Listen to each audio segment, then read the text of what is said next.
my vision of this was that it's a Winnebago and they're just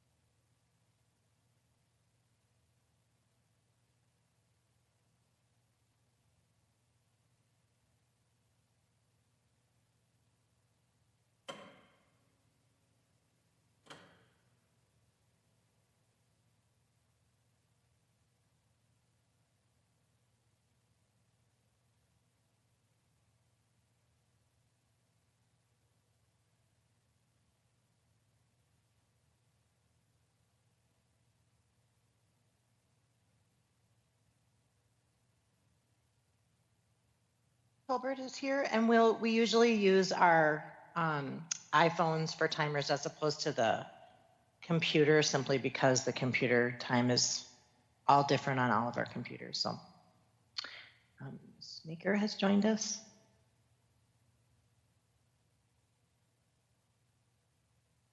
All right, we'll I like that. Join the conversation of once you see the Winnebago.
We are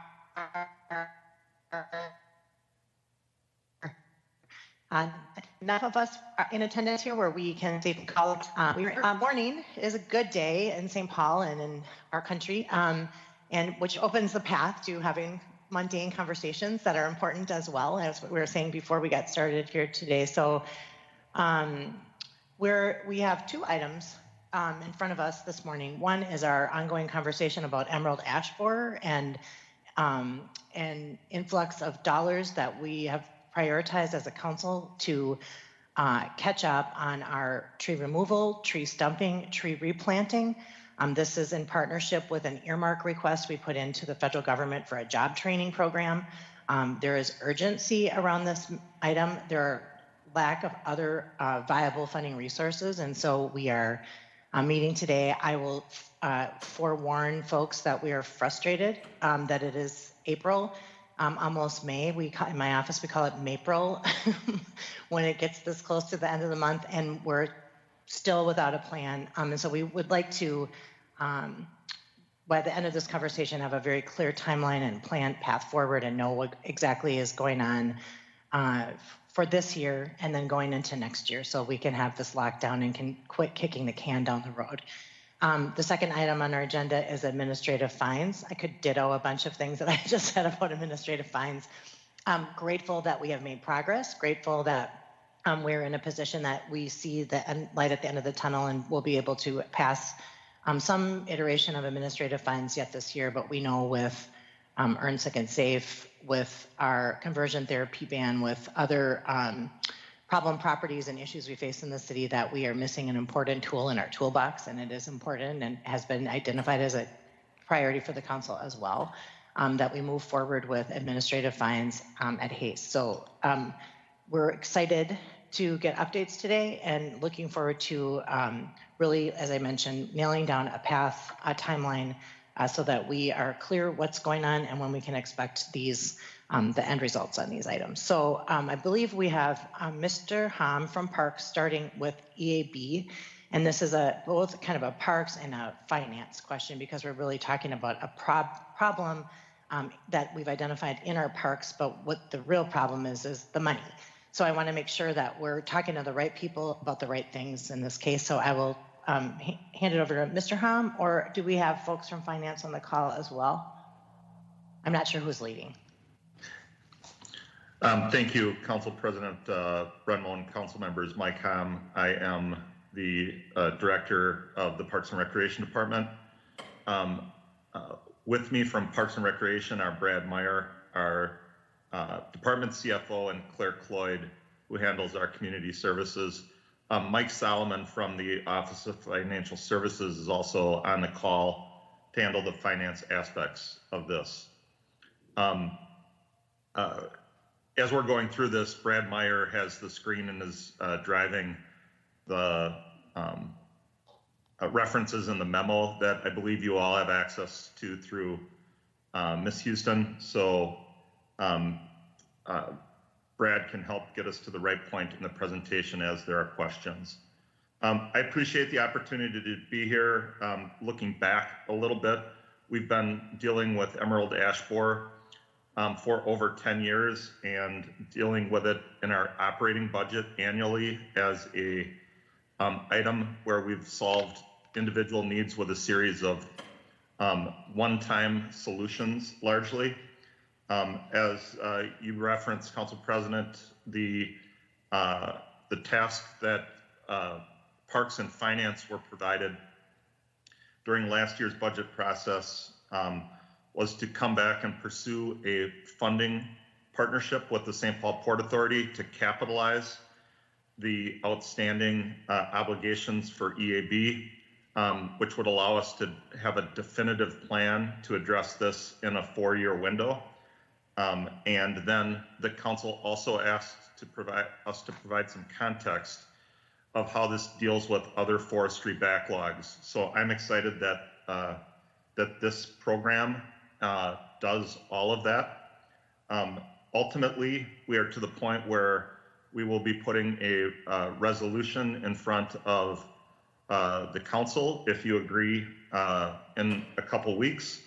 And with the passage of that ordinance, I believe, that will allow us to immediately begin work for procurement, for the partnerships, to get everything ready to go so we can fully implement beginning in 2022. But the timeline we're on, and Mr. Meyer has that up on the screen, would be to bring back that ordinance in May for a first reading and then set the rest of this timeline forward.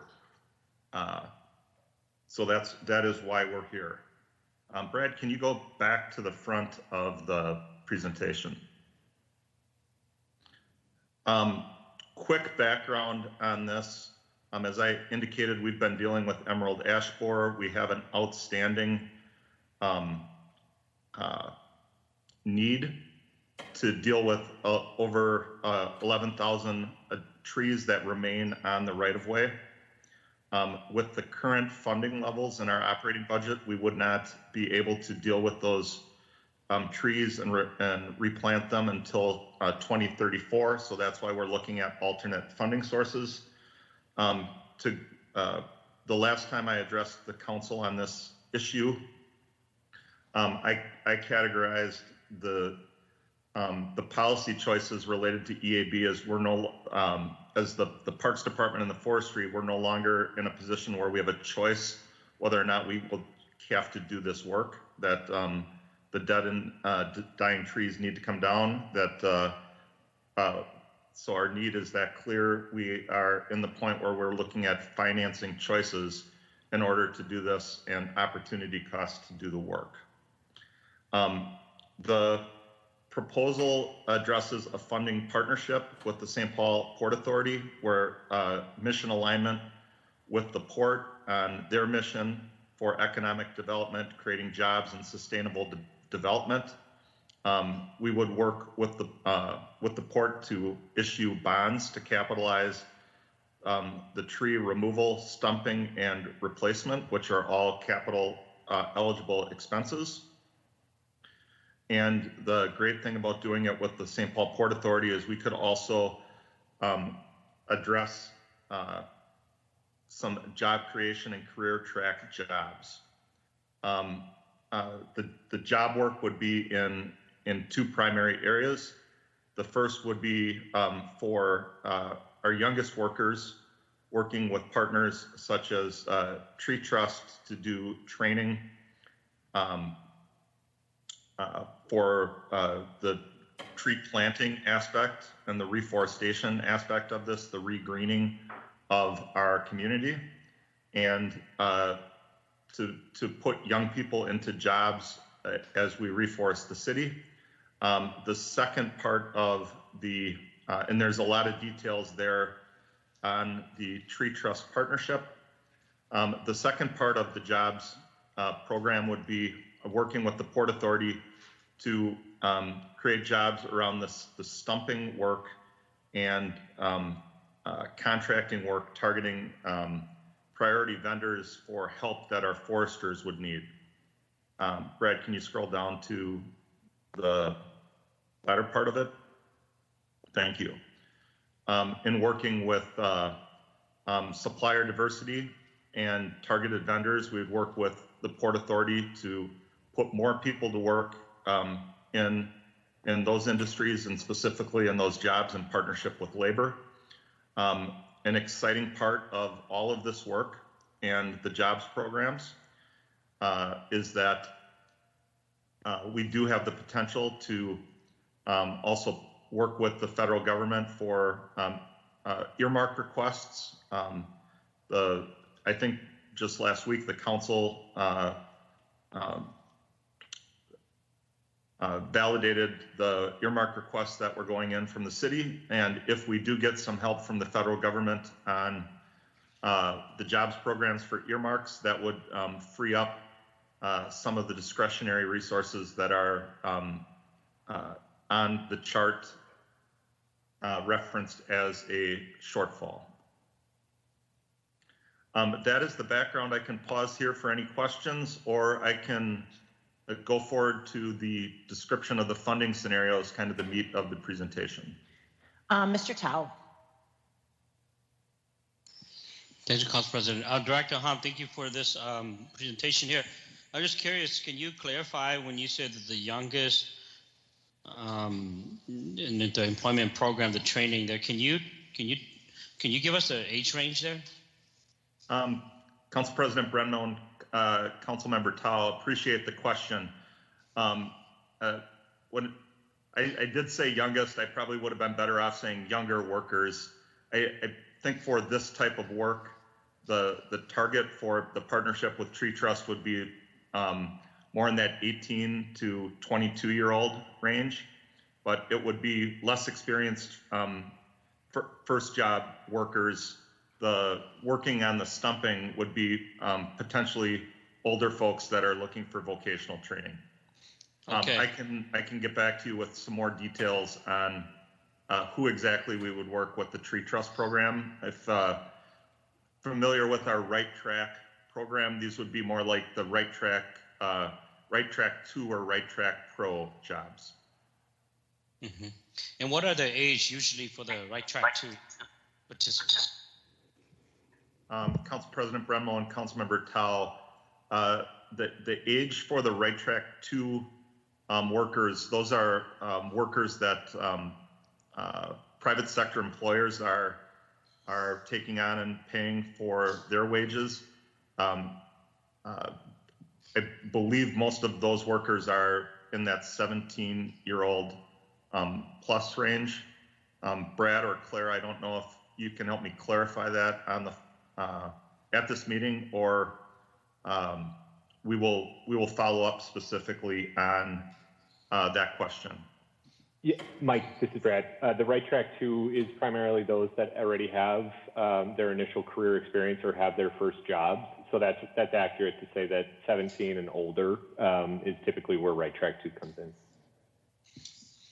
Okay, thank you. I have a follow-up question for the tree stumping in partnership with the Port Authority. What type of effort are we putting in and being intentional that our SBA or WBE and SBE are originating from St. Paul versus outside of St. Paul? Council President Brenmo and Councilmember Tao, it's a great question and at the core of what we envision for this work. I can't answer specifically yet because we haven't done the work, but the goal will be to reach those targets and to target St. Paul. So that the Port Authority will have a little bit more flexibility than the city does with procurement, but that is the specific goal. Thank you, Director Hom. Just, I didn't understand all the acronyms Mr. Tao said, but I just to clarify, the answer is that the goal is for this to be a job program for St. Paul kids. For St. Paul, Council President Brenmo and council members, yes, for St. Paul kids, for St. Paul workers, yes. Okay, thank you. Great questions, and a priority side benefit, supplemental benefit of this is to put people to work and put St. Paulites to work in these programs. Mr. Meyer now has the graphic on your screen, which highlights the proposals in the major bucket areas. The columns describe our current status and the scenarios that we're contemplating on the front end and what the Port Authority would potentially contribute in the form of financing. The middle sections in the orange or the salmon color show the dates in which the council and the community would expect that services would be provided and completed. Those first 5 columns, the gray and salmon columns, are the funding that would be provided through the Port Authority financing. The columns on the right-hand side of the graphic, starting with jobs program and non-EAB work, get to the council's questions about how this program could also address outstanding forestry needs outside of EAB and address other priorities of the community that the council has asked us to look at, which include specifically the backlog of stumps that are in the community and reestablishing a tree trimming cycle, where right now, as we've focused exclusively on EAB and the rest of our forestry program is pretty much in complaint-based services. And the far right-hand column shows that if we achieve that ideal situation, what to meet all of the goals, not just the EAB goals, but the restoring optimal forestry services, what additional funding will be required in budgets as we proceed. I see that Ms. Nicker has a question. Thanks, Council President. Director Hom, 2 questions actually. First, is it the case, it looks like here all of these scenarios would have stumping, removal, stumping, and replanting completed by 2026. Is it accurate to say that once we had finished the EAB work, once that strain was off of our forestry budget, that then all of our normally budgeted forestry dollars would be available to be allocated to our normal non-EAB trimming and replanting? Council President Brenmo and Councilmember Naker, the basic answer to that is yes. This does assume that the funding presently allocated to EAB would be available for those needs. I believe, and I'll look to Mr. Meyer to validate this, to meet the trim cycle goals that are referenced here.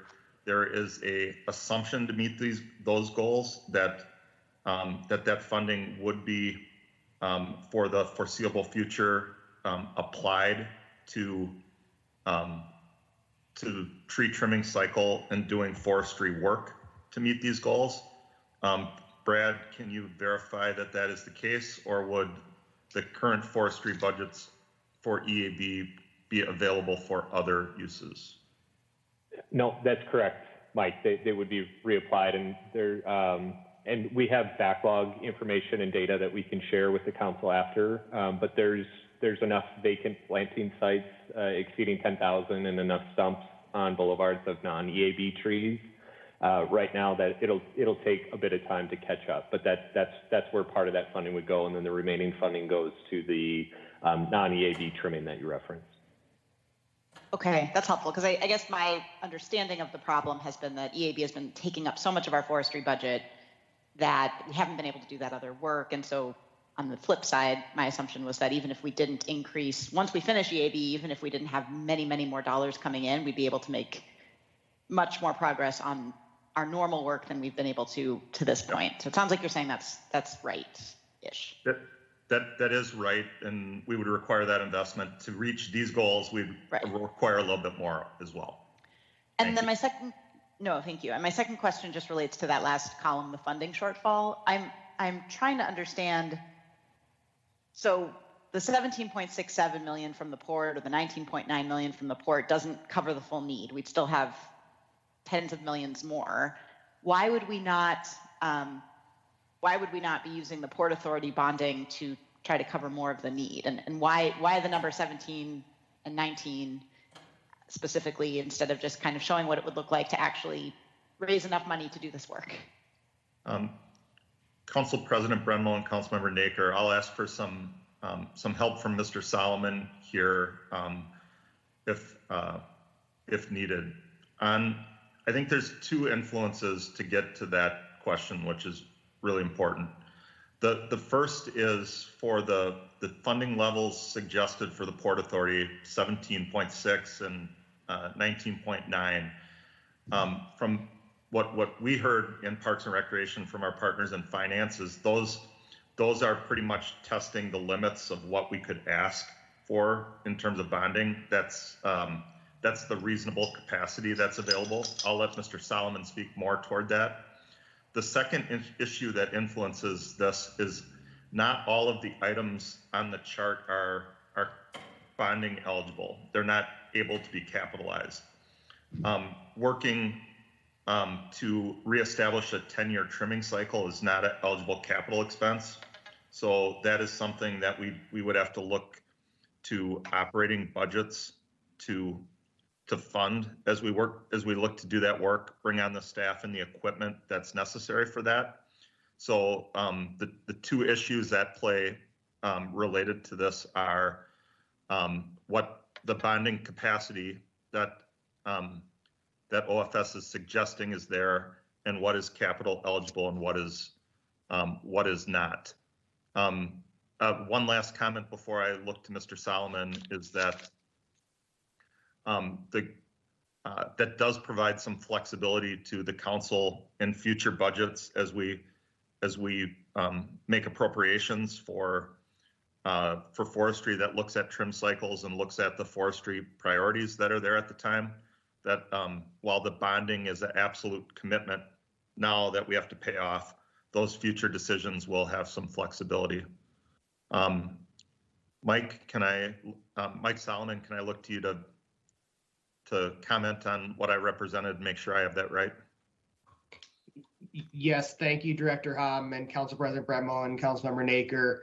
I have a couple slides that I think we're going to go to shortly here, but they talk about those two constraints. We talk about the rating impacts, which of course is never a defined number, but as I'll talk about, OFS has a plan to get a better idea of our capacity analysis, and that work will be underway shortly.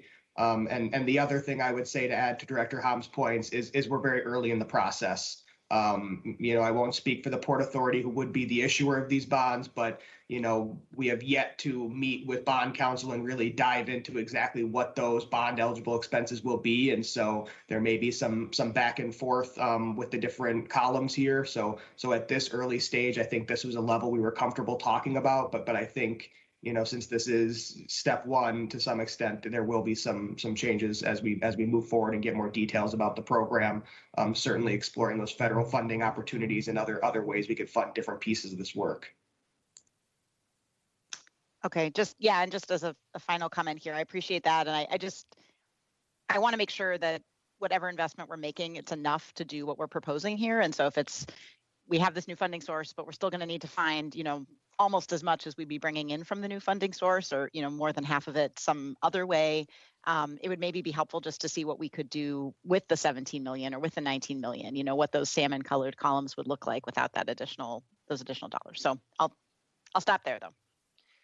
Well, Ms. Naker, I appreciate the question and I appreciate the clarification from Mr. Hom and Mr. Solomon, just because I've been puzzling over the same thing. It's just like, just do it.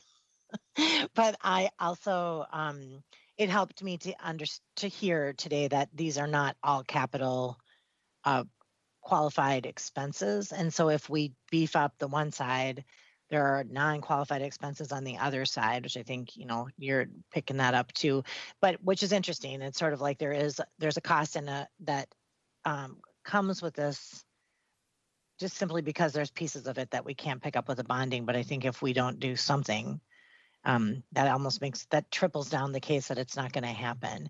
And I heard Mr. Homs talking about, we've all mentioned this at the council table, but like a complaint-based tree trimming program is ridiculous. It inevitably creates an inequitable distribution of trimming services around the city, because that basically means they get trimmed if someone calls or if they drop on someone's car.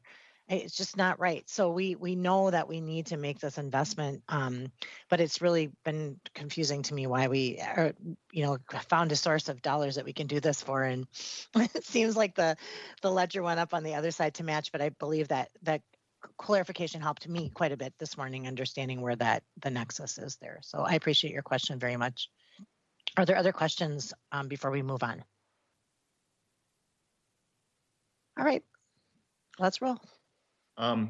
Thank you, Council President and council members. I am pretty much done other than questions. While the chart is still up, I do want to reference from my perspective as the Parks and Recreation Director and for our forestry team, and I do appreciate the council's feedback and also the support for our foresters. Our foresters have done a really great job since EAB has been on the scene when we haven't been able to provide them a stable funding source. If the council proceeds with the ordinance and the work with the Port Authority, from my perspective, as illustrated by this chart, it will allow us to proceed and make a plan specifically over the next 4 or 5 years through 2026 to fully address EAB in terms of removal, stumping, and replanting. And I know that has been a frustration to the community and the council and our staff that we haven't been able to do a multi-year plan to address this, dealing with annual budgeting. So similar to any funding source that's stable, like in my line of work, the Heritage and Legacy funds from the state of Minnesota, having a stable funding source will allow us to plan.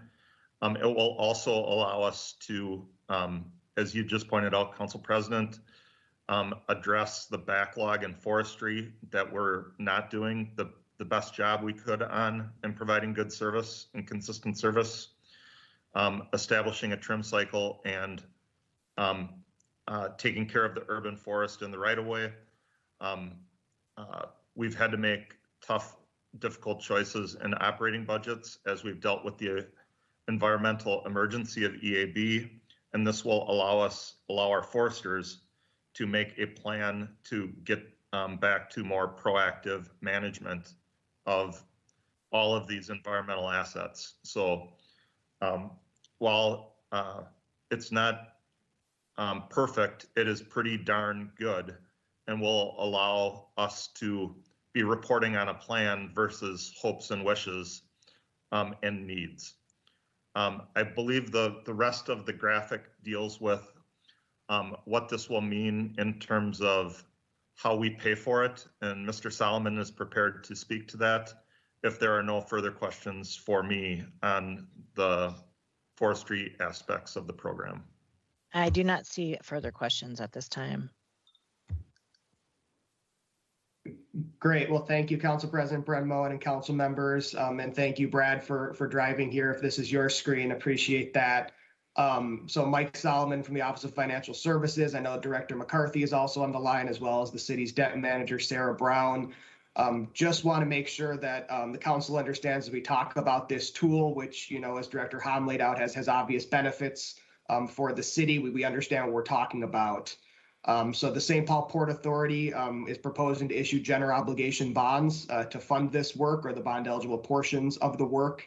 The genesis of that was with the EAB needs, but as discussed, there are different needs and some analysis to be done on specifically where the bond money best fits.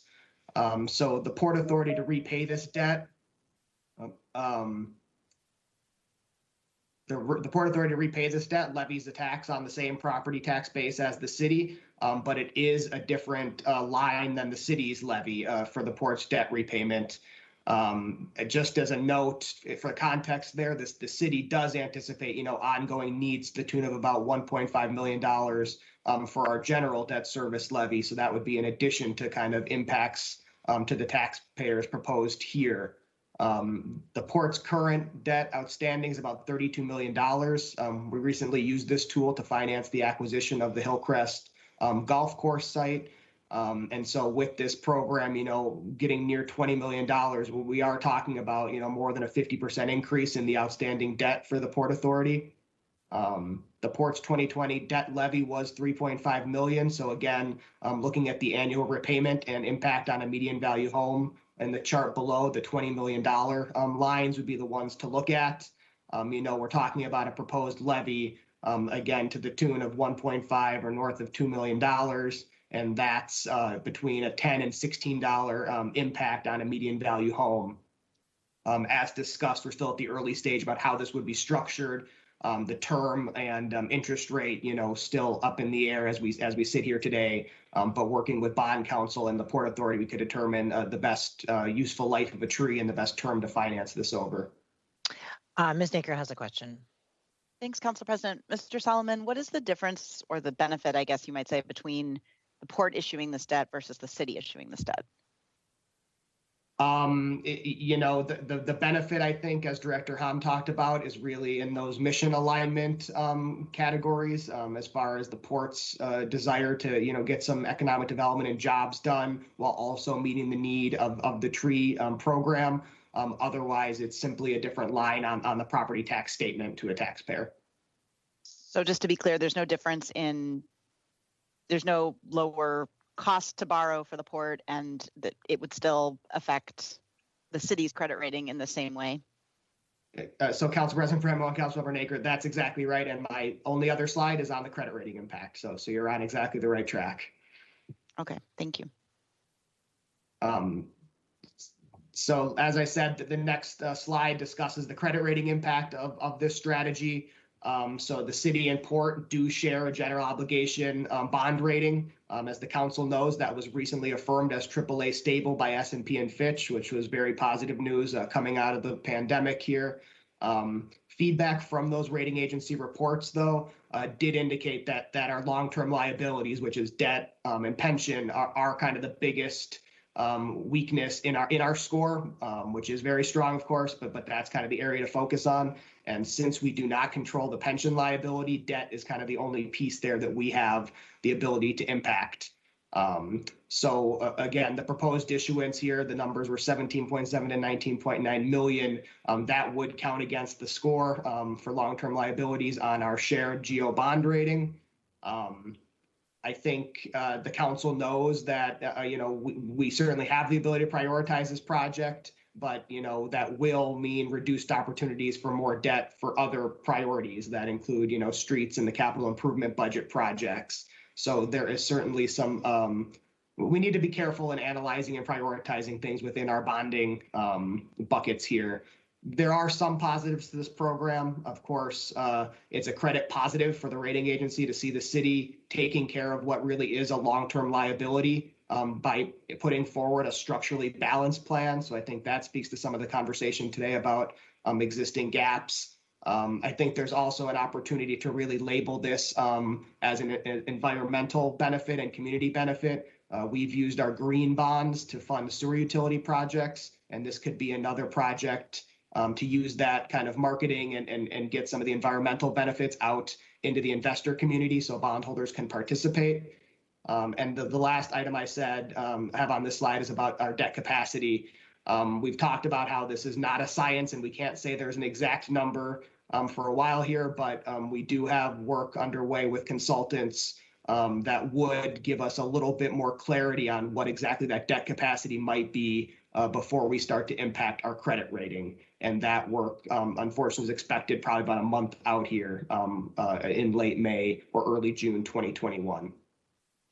It'll be interesting to hear thoughts from my colleagues on this, but I mean, the one thing that we heard loud and clear from Representative McCollum's office is that there is no federal support for EAB, none.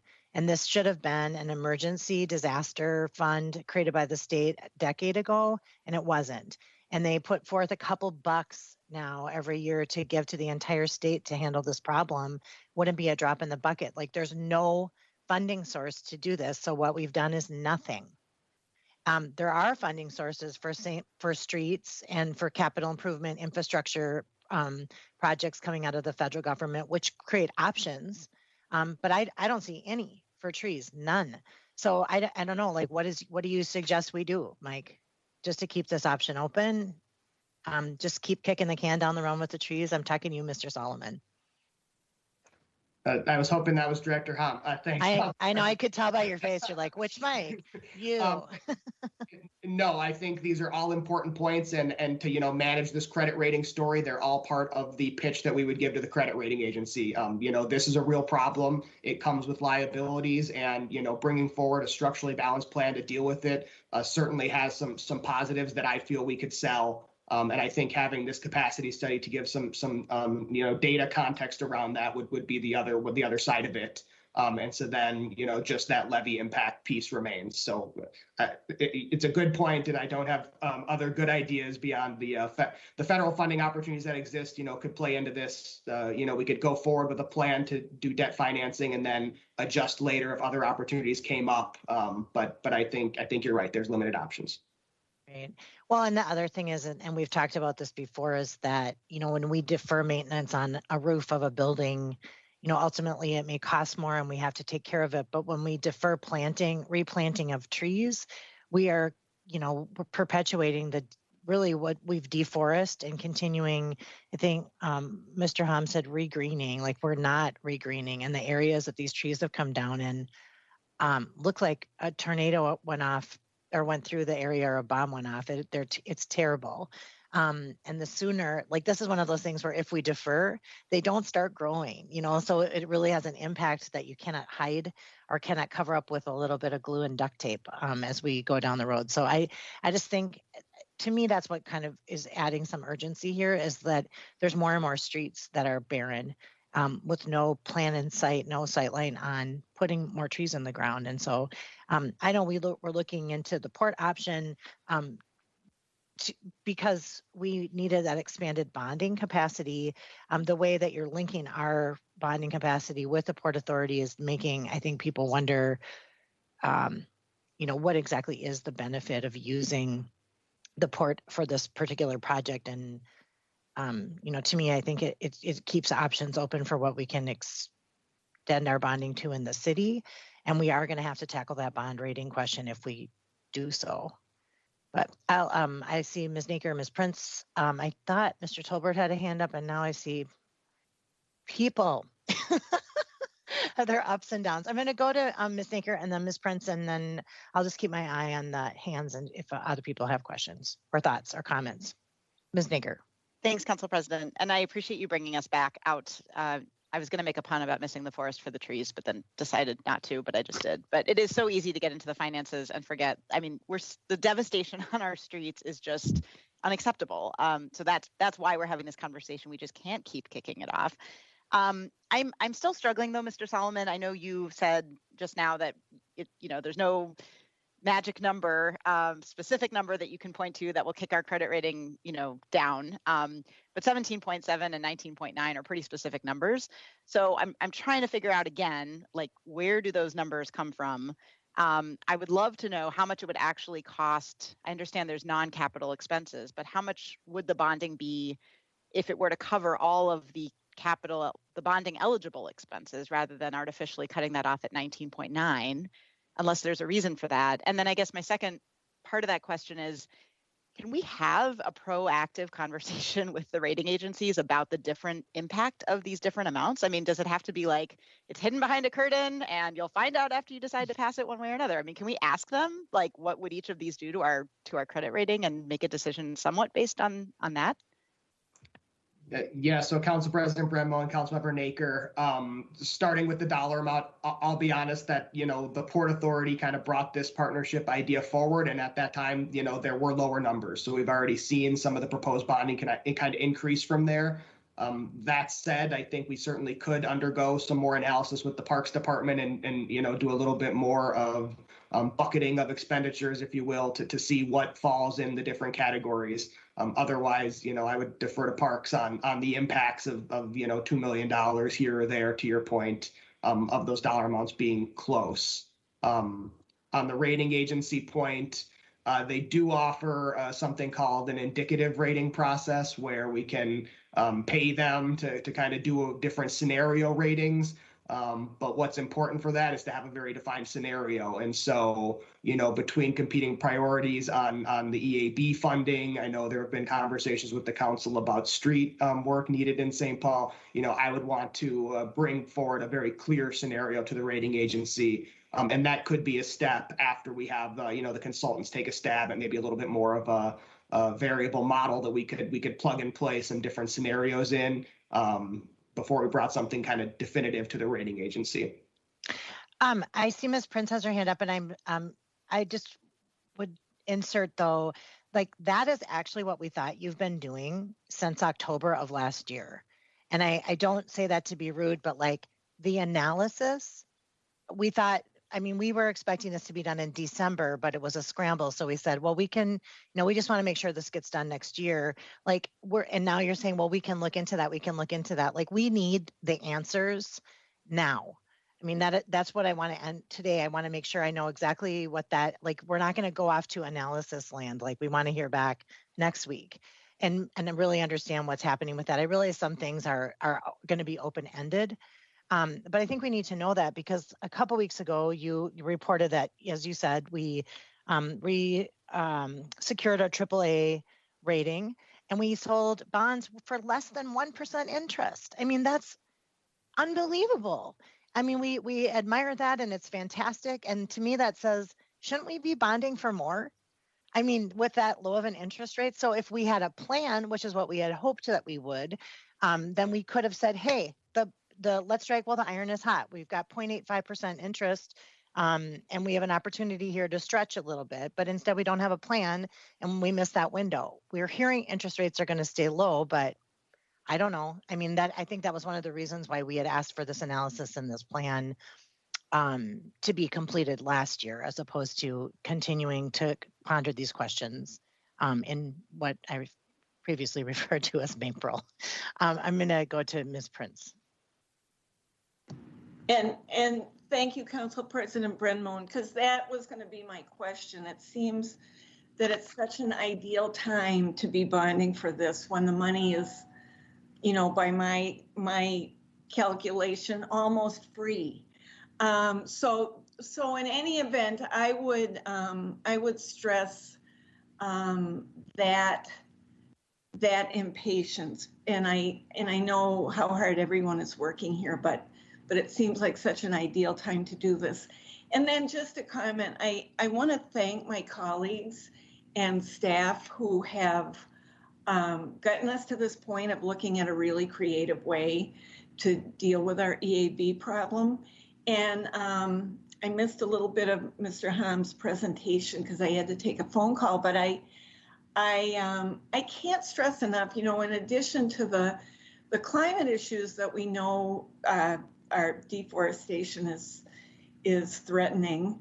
You know, I think it was last summer, I got a call from a friend up by Lake Phelan who said, all our trees are gone now. It's the hottest time in the summer. There are a lot of low-income people around here who may not have central air or air conditioning. And it's really hard to be outdoors when we don't have shade and trees. So, I mean, it comes down to something as basic of an equity issue as that if you own land, you can put up your own trees.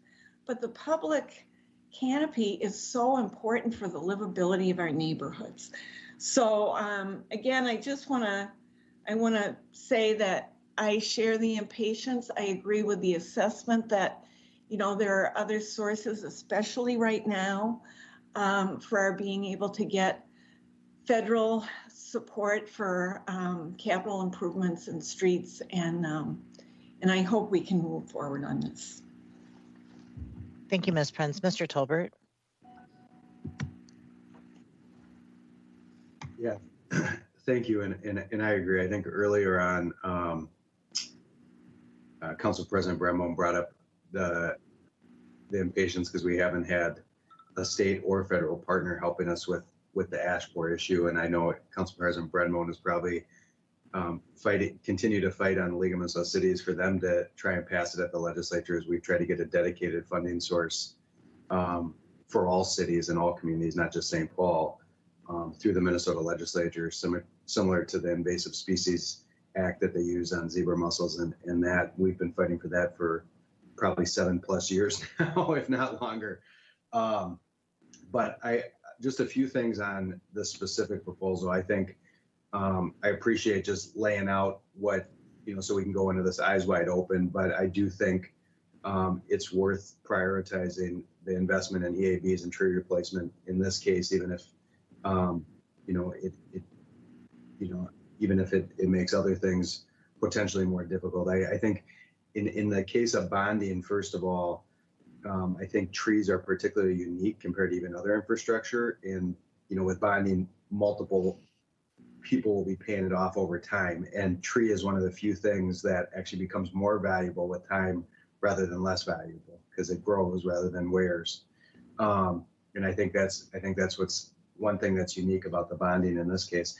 The other thing is I think what Mr. Hahn presented is great. It's replacing trees, but it's also creating jobs for people in St. Paul. And I like that partnership, especially with Right Track, with trees and Right Track. I mean, you can't say two more buzzwords that make me happier. So, I think really, regardless of what path we take, I think the sense of urgency that everybody has indicated, I hope staff takes that and runs with that because, you know, we do have these trees, and as Council President Brenmo indicated, there are certain blocks that once these trees come down, they are devastated. And that's not to say that the trees shouldn't come down. These trees become very, very dangerous when they get hollowed out, when the woodpeckers start pulling the ash borer bugs out and the bark starts coming off. And even ones that don't look fully healthy might not be, you know, they get hollowed out on the inside, and I've seen them fall across cars and smash cars and things like that. They are dangerous, but I think it's our obligation to figure out a plan to replace them because it does change the character of a street that has trees versus doesn't have trees. And I think that's the one thing that seems that everybody in the city can agree on is they like their trees. Maybe with the exception if you have a ginkgo in front of your house, that's an exception. The neighbors like the ginkgo, not the actual person who has it in front of their house. But that's what I've learned as a council member. But overall, people want the trees, and I really appreciate as someone who just had the RSVP project done last year and the trees planted this week in our phase of it, that, you know, forestry is out there planting the trees and diversifying the nature. And I'll just say this is the first time in 5 years that our block has had trees really. There was 3 on the boulevard before this for the last 5 years because they were all removed for EAB. But for the RSVP project, we probably would be waiting longer. And I think all blocks should be able to get those trees added. But anyways, I don't know what the right path is, but I just say let's get moving on it. And I think this is a top priority for all of us on this council. Thank you, Mr. Tolbert. Mr. Solomon has patiently been waiting with his hand up. Thank you, Council President. I just wanted to note Councilmember Tolbert's point reminded me another reason the Port Authority is interested in this program is the tax-based benefits that trees bring. And I don't know if there's firm numbers around that, but it certainly should be noted that, replanting these trees, has shown signs of improving tax base, increasing tax base, and that, could offset some of the levy impacts that I showed on one of the slides there. So I just want to make sure we noted that. And this is a weird overlap, but one of the things that we've talked about a bit is the coordination with our public works, street reconstruction and replanting, and how that relates to potentially increased bonding on the complete street side. I know that that is another, as I mentioned earlier, another source of frustration here, that we had hoped to expand our planning so that we could expand our street work. But the work of reforestation is tied directly to our street reconstruction projects. And I don't know if anyone can touch on that a little bit as part of this conversation. Mr. Hahn, did you have a hand up? Yes, Council President Brenmoen, to that point, I did neglect to touch on that earlier, that we have been in communication with the Public Works Department about this program. And they are prepared to work with our foresters to align where we would do the major tree work during this 5-year cycle with the street program in the same 5-year cycle. So that is on their radar screen, and we would be able to achieve some benefits there. They're also a very strong partner in the jobs aspect of this, being able to coordinate some of the things we're working on with earmarks and such. And then, finally to prioritization, although I hesitate to speak for Director Kershaw, in our conversations around the importance of getting this work done in the right of way, I think there's an appreciation that that getting this done effectively clears the deck for a major municipal need and allows real solid planning and focus to happen in other areas there, kind of similar to how we would approach projects at the state, that just getting this done and accounted for allows us to focus on other areas. And Mr. I apologize if I think this knits into a question that Ms. Naker asked earlier, and I apologize if you already answered, but looking then after if we get this done in 2026, then do we see budget savings? Council President Brenmo and council members, I think then we see budget flexibility because this emergency need is accounted for and gone. The modeling that Mr. Meyer has on the screen right now does forecast that we would be using the current forestry budgets to get at the trim cycles. So we're proposing that we invest those things in tree maintenance and reestablishing tree trimming cycles. But so we're buying additional services moving forward with those budgets. All right. And I will just say, and this is sort of separate from the EAB conversation, but I really believe we need to get to a point where we remove a tree if necessary. And I know I always tell my community members, no foresters signed up to cut down all of our city's trees. Like, they hate it as much as we do. But when we need to cut down a tree, I believe we need to stump and replant it immediately.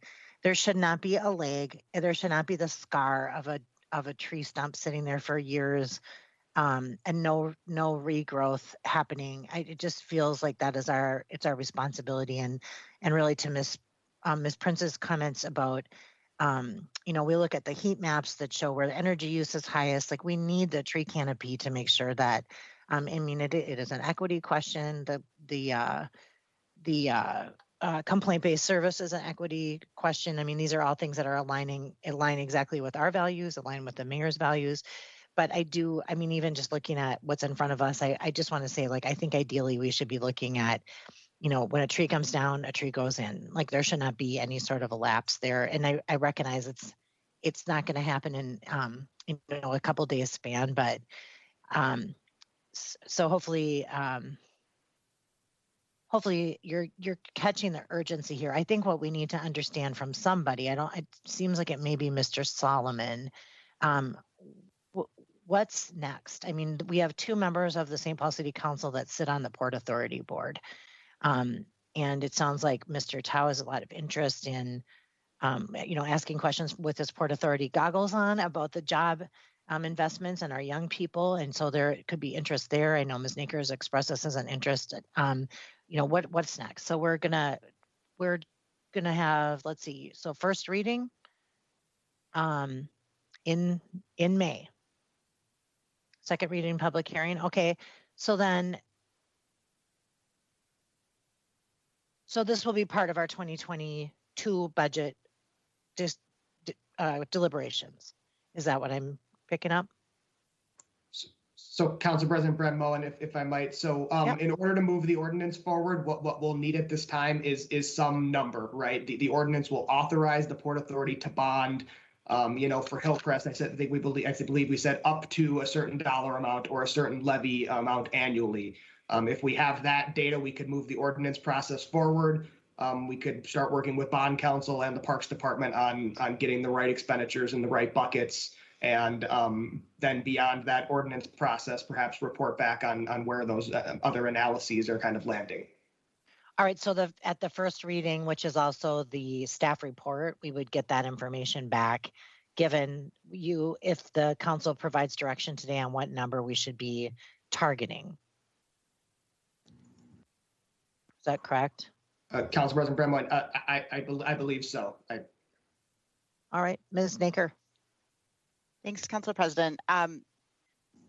I mean, I'm concerned about this timeline just because it seems like today we asked a number of questions. Again, I think to Council President Brenmoen's well put point about analysis we were hoping would have already taken place, but I don't feel like right now we have what we need to decide on a number. I mean, I have no idea why 19.9 is being listed as the ceiling. I don't know how much of that would be is capital and therefore bond eligible versus operations. I don't know what 19.9 or 25 or 30 or however much it actually costs to do the capital part of the work would do to our bond rating. So it seems like we're still sort of in the same, I mean, we have a chart, but we're not that much further along from where we were last year. And I'm concerned, I want to stay on this timeline because this timeline doesn't get us actually doing the work until a year from now.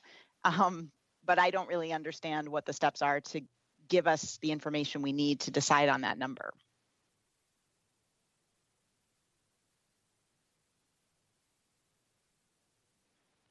Sorry, Council President Bremmo and Councilmember Nager, if that's directed at me, I would say, you know, bonding is a tool here, and we need to rely on our partners in parks to kind of define the program and the need and those expenses. So I would direct that towards Director Hom. Sorry.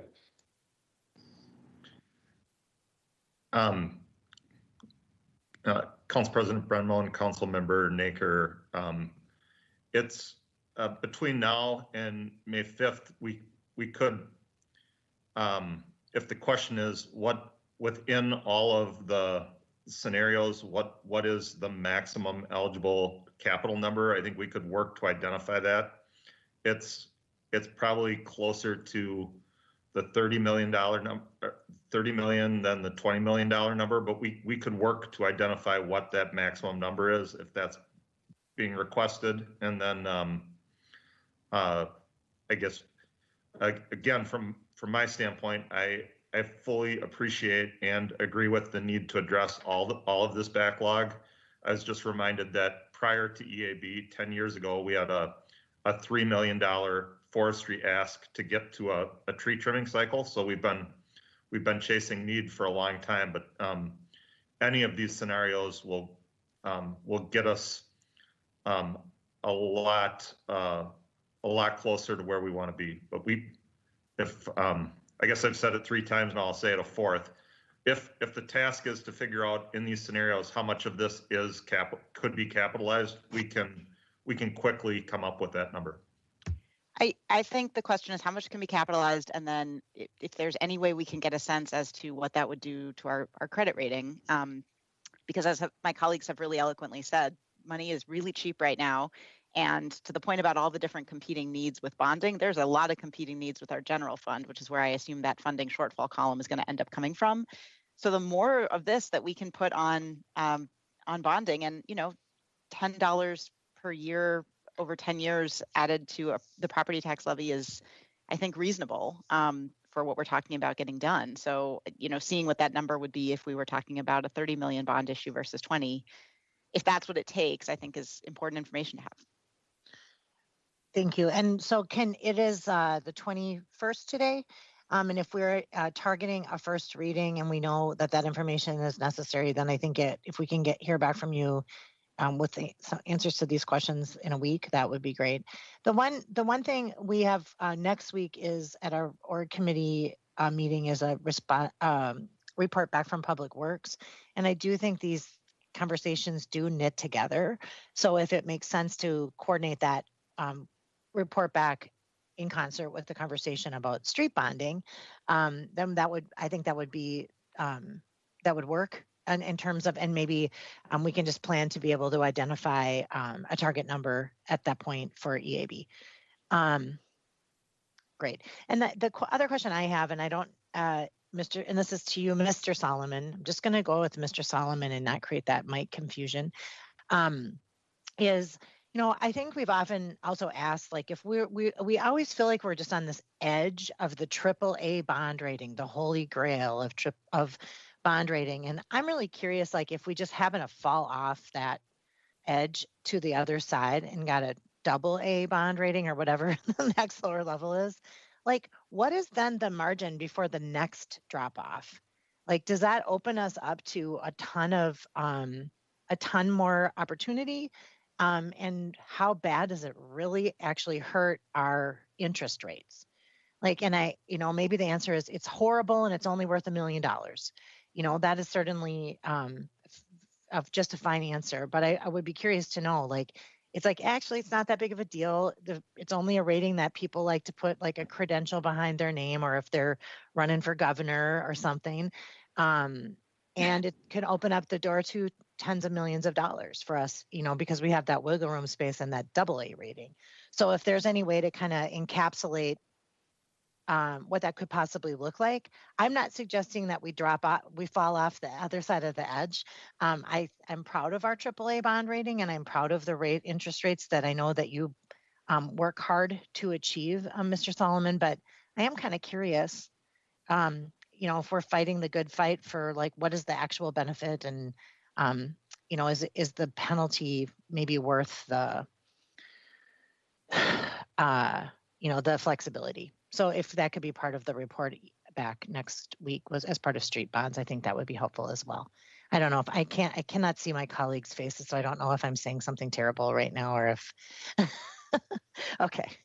That I miss about being at the council table, that personal, like, shh feedback faces I get from people. Okay. All right. I'm looking to my colleagues to see if there are other questions before we move on to our next item. So we'll look for follow-up next week, and we'll adjust the agenda slightly to accommodate the breadth of the conversation that we hope to have there, and give some final direction so that you can move forward with that last bit of analysis, and we can make a decision on how to move forward. Does that sound good? Okay. All right. Thank you.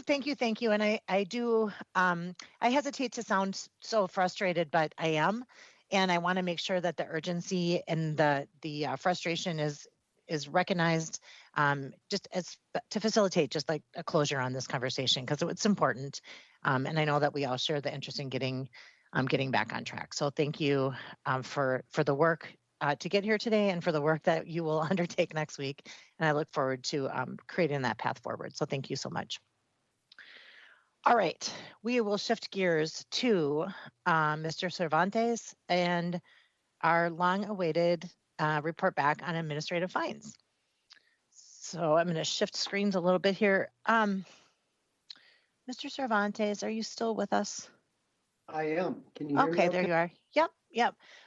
I demoted some people just for my screen viewing purposes, and I wanted to make sure whoever, are you presenting an PowerPoint or something? Yes, I'll begin with Council President. I'll begin with PowerPoint, and then we'll open it up questions. Okay, is somebody doing your PowerPoint for you? That would be me. We have Council Noel President. Nick will be driving for us. Okay, okay, great. I just want to make sure I didn't demote your presenter. Okay, welcome, Mr. Nix. Thank you.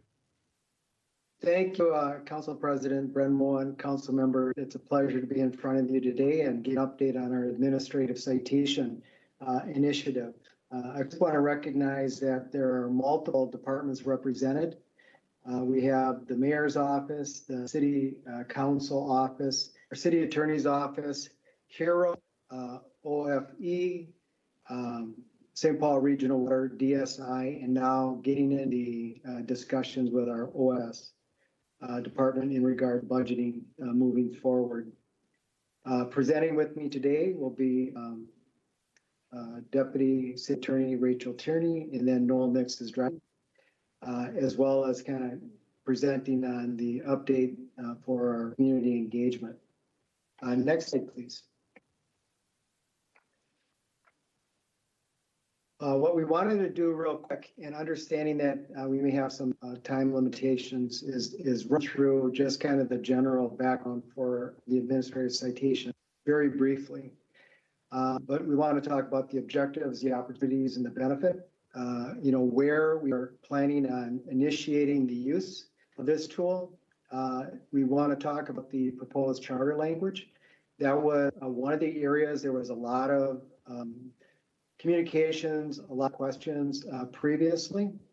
And then, what would a charter change do? What does it allow for the city to do in regards to enacting this tool? Excuse me, I apologize. And then the process and administrative enforcement. And then lastly, our engagement update for you. And then I had heard early on in the introduction and want to be clear about what our timeline is for working our way through the process as well as implementing this tool in the future. Next slide, please. So the objective is pretty clear, is that we want to develop a fair and effective tool to obtain compliance with the ordinances. And as we look at this from the highest level, the city has certain ordinances that can only be enforced effectively with criminal citations. And the city has other ordinances that really lack effective tools to gain compliance. And we'll talk about some of those examples. And the city has also developed new ordinances that will require an effective tool to ensure compliance. This is not a new tool. The administrative citation has been around since the mid-90s. There's 10 other cities in Minnesota that currently are using this tool. Some of those examples are Minneapolis, Bloomington, Duluth, and St. Cloud. For those of you that were in office in 2018, you'll recall that we actually brought this matter before the city council. We actually elevated to the Charter Commission, and they actually approved the language at that time to allow for the imposition of civil fines for violations to city ordinances. At that time, there was, I would say, a consensus that the language was a bit too broad and lacked some clarity in regards to where the tool would be used. I would also say that there was some confusion about how this tool might be used. It was suggested that we may be somehow criminalizing poverty, and that is not at all the intention. And so we've made changes to the charter language to make that much more clear, so there will be no confusion about that. This project certainly aligns with our city goals, the mayor's pillars and values of community first, public safety, economic justice, equity, and innovation. And you are all very familiar with some of the initiatives the city has taken in regards to fine fees, reducing those, and then right-sizing to encourage certain other behaviors. What we hope to achieve is a civil enforcement tool that is effective in gaining compliance and avoids any unintended consequences. Next slide, please. The benefits and the opportunities, the goal of an administrative enforcement is really all about compliance. And so we really want to focus on one, ensuring that folks understand what the ordinances say, what the requirements are, so they can comply. Also, we want to do this in a timely manner by comparison to our current enforcement tools. Some of those tools, criminal citation, for example, injunctions, for example, can take a very long time and are very laborious. And so looking at one, gaining some efficiencies, the use of this tool. We have consistent and appropriate enforcement, meaning that we will follow a process for violations that fall under this tool. Very clear, transparent, easy to follow. And then also the appropriate enforcement, it really talks about the fine amounts and not using a larger tool than necessary. We're looking at minimizing those unintended consequences. We're talking about creating a city-managed enforcement system. Again, speaking to timeliness, also about maintaining the relevance of our city standards. Sometimes when we bring things to district court, they may not hold the same level of importance or severity, and therefore not providing us with the outcome that we're looking for. And as I said, right sizing the fine. No need to use a sledgehammer when a 10-ounce hammer will do. Reduce the use of criminal citations is one of the key and principal objectives. There are a lot of unintended negative impacts associated with criminal records. It can impact individuals' ability to housing, employment, not to mention professional certifications and credentials. And then also provide a tool where a tool exists. Next slide, please. Before I jump into where we're going to use it, I had mentioned earlier the importance of aligning with city values and equity being, key in that list. What we propose this tool will provide is a consistent process with a focus in compliance, communication in advance of the use of this tool, and then specifically we'll providing a warning within the process. And we'll talk a little bit more about that in a minute. We'll follow a due process to ensure fairness and ensure that individuals have the ability through appeals to be heard, to present their position. I think it's also important in regards to equity is that the city council will have the ability to take into consideration the impact of the fine amount and what that means for all our businesses or some of our residents that are struggling to make a go in our city. And also the ability to allow for our city to hold violators accountable. I would say that currently, given the enforcement tools or the lack of enforcement tools, we are not able to hold folks accountable to the standards that we've set out. Therefore, those negative impacts are felt by others who are being impacted by the lack of compliance. So where we intend to use the administrative citation, we've spent quite a bit of time discussing where we lack the ability to do enforcement as well as where we would have the biggest benefit. So in the Department of Safety and Inspections, our animal control, I'll just list that. This is the area in my department that has the most amount of criminal citations. And so we issue on average about 100 to about 120 criminal citations annually for the variety of items we have listed here. It's been my experience that in some cases, through using the criminal citation process, that there have been warrants placed on individuals for lack of appearance, not appearing in court. And we've actually seen individuals get arrested. And those are some of the unintended consequences that, we're trying to avoid. We'd be using this for unlicensed animals, dog bites, and then dogs at large. Under construction services, we're looking at using this for work without permits, without competency cards, any safety violations, both in the work that's done, but also in the work site, and then failure to final permits. And so in talking with my staff earlier today, just getting the most recent numbers, we have over 7,000 permits that are open with inspections, but have not yet been fined over the last 3 years. And so that number grows every year without a very good tool to hold our contractors accountable to closing out those permits. It's important that we understand what the status of those permits are, whether work actually has been done, whether that work meets the minimum requirements set out in our building codes. We'd also be looking at using this in our zoning area, for site plans, unmitted signs, unapproved land use, and then lighting violations.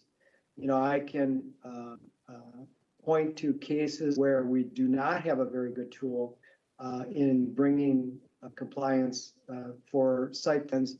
Oftentimes, site plan, the final portions of those site plans, because of weather, are require an additional, waiting until the end of winter for those items to be put in place. And then a failure to do that, change of property ownership. The city attorney's office has tried to use injunctions in some cases to gain compliance, again, very laborious and not always reaching the kind of importance within the courts, not always being successful. And then in alignment again with economic justice and equity under our HERO department, looking at using this tool, earn, sick, and safe, as well as minimum wage requirements. I understand there are several cases currently open involving these two requirements. I think it's important to point out as well that tool is really going to be used for those individuals, and in these areas, maybe the 5%, that 10% that choose not to comply. Like I say, using the process we're laying out, there would be communications, there would be engagement, and a warning before we'd be using that tool. And then lastly, our St. Paul Regional Water would be considering using this tool for illegal use of hydrants, performing plumbing services without a permit, and then folks turning on or turning off water outside of getting those approvals. And with that, I'll now turn it over to the next slide and invite our Deputy City Attorney to jump. Rachel?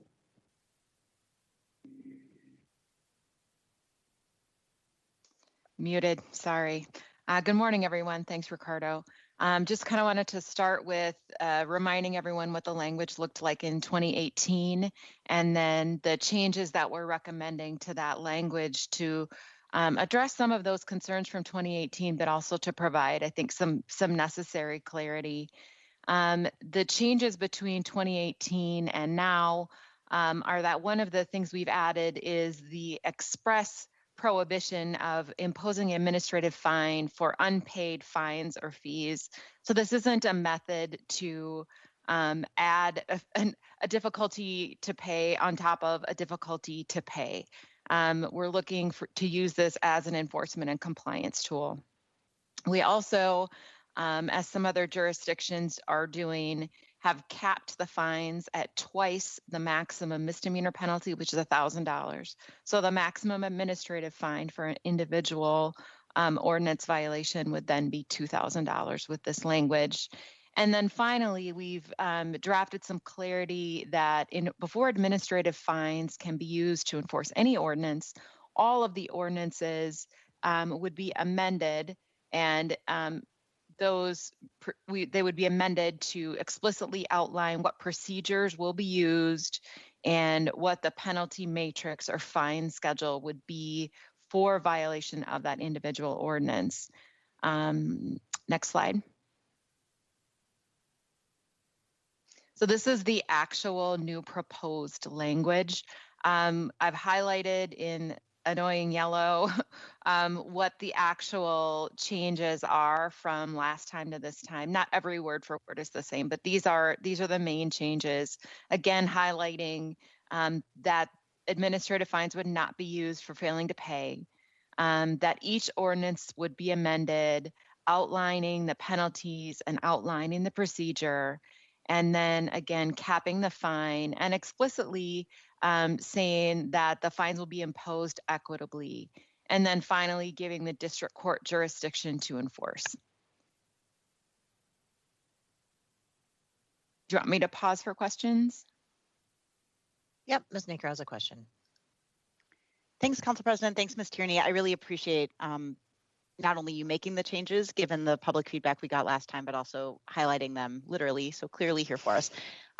I note the word equitably, and we know that that doesn't mean equally. And I'm curious what kind of ability we will have to impose different levels of fines and fees based on whether we're talking about a corporate violator or an individual. $2,000 is a lot for a person. It's the cost of doing business for a franchise that is not paying its workers a living wage or giving sick time, right? Or a downtown building owner who is not keeping their Skyway open according to Skyway rules. So wondering if we have the legal ability, if that's what we'll do, and we'll establish the penalty matrix. But equitably to me means not the same depending on the violator that we're talking about. Council President Bredmo and Councilmember Naker, thank you for that question. Obviously, equity is somewhat in the eye of the beholder, but the intent is, as obviously the council will have a huge role in developing what these fine schedules look like. In my mind, this equitably term is given life in the way that the council is allowed to deviate. That the best example for how this works is our licensing enforcement, and how they come before the council, and the council takes a number of factors into consideration and imposes the fine accordingly. But I think that this also opens up the possibility to have the discussion when the matrices or matrices are being created themselves, so that if I'm thinking more like earn sick and safe or minimum wage, if we could come up with a definition of business size or something that we could maybe even have two tiers. But again, that's a conversation for us to have. We will need to, like we do for all of our ordinances, prove up that there's a rational basis for these considerations. But this calls on the council to enter into those considerations, both when these cases come before you and hopefully when we have the discussion about setting those fines themselves. Thank you, Ms. Tierney. Ms. Prince.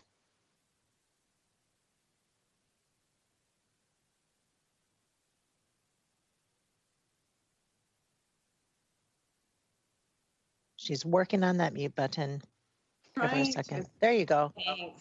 Thank you. I'm either muted or I'm trying to figure out how to get at the mute button.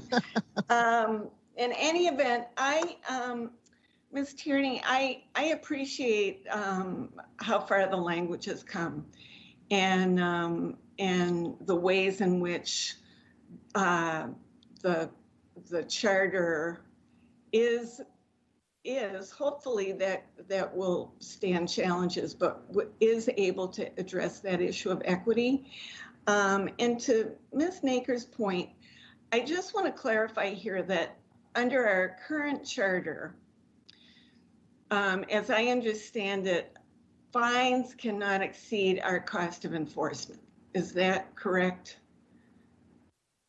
Council President Bredmo and Councilmember Prince, no, fees are not allowed to exceed our current costs.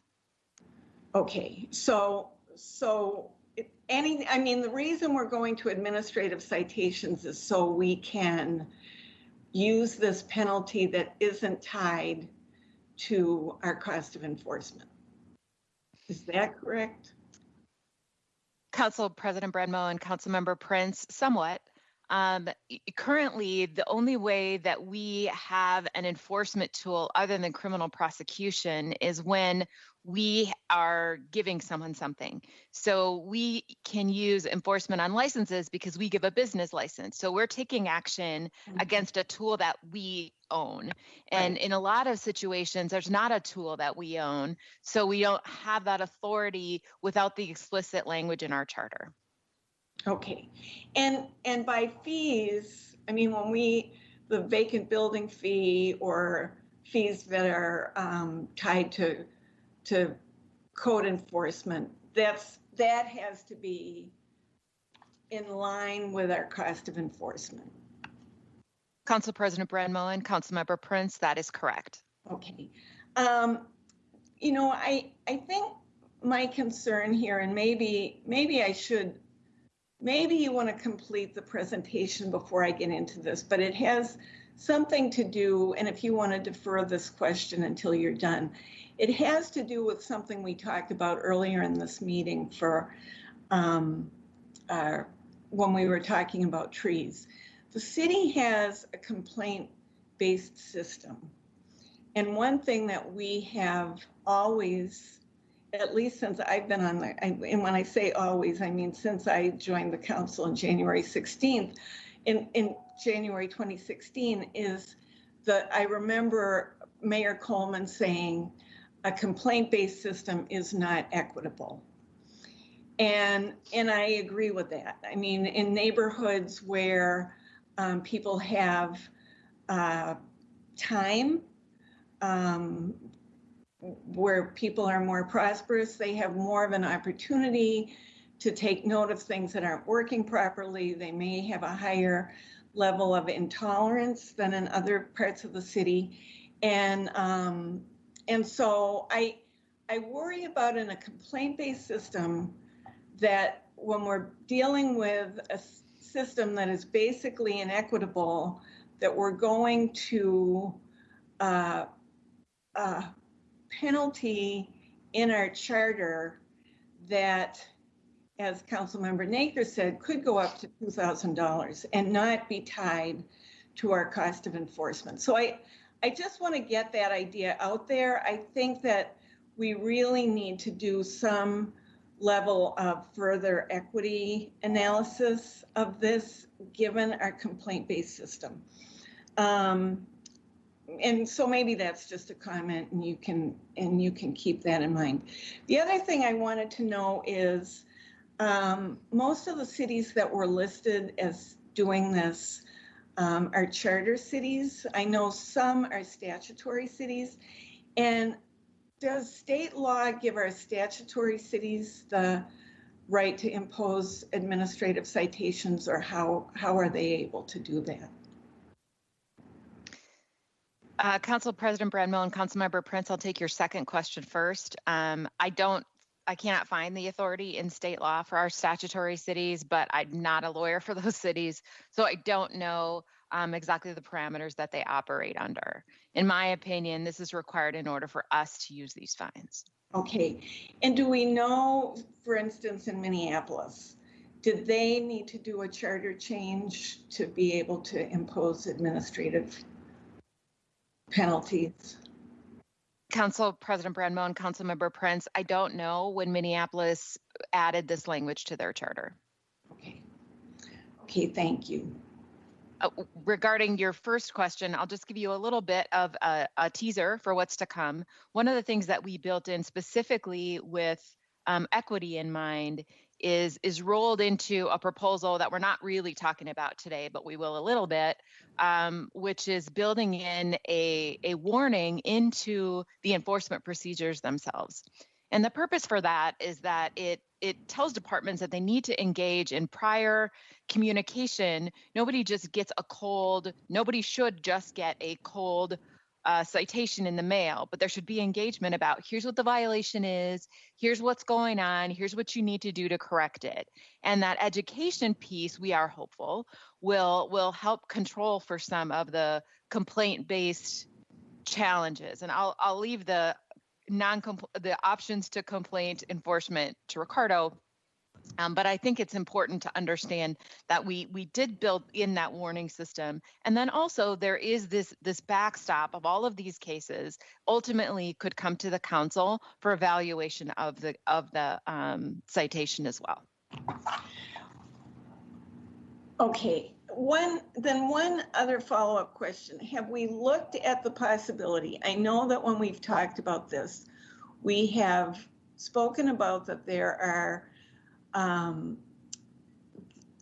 certain entities that when they receive fines and fees, that it's easier for them to pay the fine or fee and not comply, and just repeatedly pay the fine or fee and not comply. Have we looked at having the administrative penalty kick in after they have failed to comply under the existing fees and fines? Council President Brenmo and Councilmember Prince, I'm not sure I completely understand your question, but let me say this. So the intention would be, first there'll be a warning, then there'll be a series of penalties. If we get to the end of those escalating penalties and a business is still non-compliant, we're retaining our criminal prosecution tool. We can also go to court for some kind of an injunction or other action. And what the administrative fines process in those examples will give us is a nice record before us that this person knew exactly what was expected of them and still failed to comply. So it actually gives us some better teeth to use those other tools if we need them. Hopefully we won't, but if we do need those other tools, they're there. And one last question. It's my understanding that although we passed the administrative fine or administrative penalty language in our labor standards and why can I not think of it? Will those ordinances in which we've already added language as if we had an administrative citation be coming back before the council, or will that retroactive? Will it be applied retroactively to those ordinances? Council President Brenmo and Councilmember Prince, I think it's likely that those will come back before you, but the purpose would be, part of the goal of this program is to really create a citywide system for how we handle enforcement. And so we may bring them back before you just to tweak them so that they're consistent with the other ordinances that will follow from this charter change. Great, thank you. Thanks, Ms. Prince. And I see Ms. Yang has a hand up. And if you wouldn't mind, Ms. Yang, Mr. Cervantes has a hand up, and perhaps to clarify on Ms. Prince's question. So I'm going to quick jump to Mr. Cervantes and then come back to you, Ms. Yang. Council President Brenmo and Councilmember Prince, thank you for the question in regards to equity and how we have been thinking about using this tool. I think that's a really important aspect to all of this. I think a lot of that will be borne out in process, but I just wanted to revisit again where we believe we'll be using this tool. And so if you look at the Department of Safety and Inspections, right now our code enforcement area is not listed in this area. So for what I would say the livability type violations, they're not on the table at this point in time. To the point that our deputy city attorney made, that times we're giving somebody something. Where we see a need for a tool is where we don't have good tools and decide, looking at our zoning area, typically these are going to be developers and or property owners. We're also looking at construction. Lion's share of that is going to be our contractors who are not adhering to it. And we look at animal control. Right now, I think the penalty is quite severe and is not the right tool to be using for these violations. And the ability for us to be, again, through the due process, allowing for them to have those cases heard outside of initially setting what we think is appropriate fine level, come before the council and have heard or have that heard before a hearing officer, which then help us understand, where we can be more equitable. And if we were able to vary, within that. Thank you.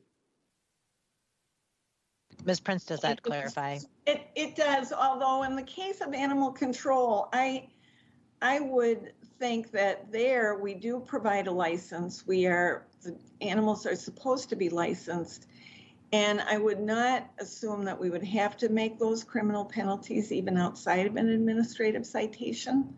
So I'm not sure I get it with animal control. And that is one of the ones that I think I worry about the impact on lower income families.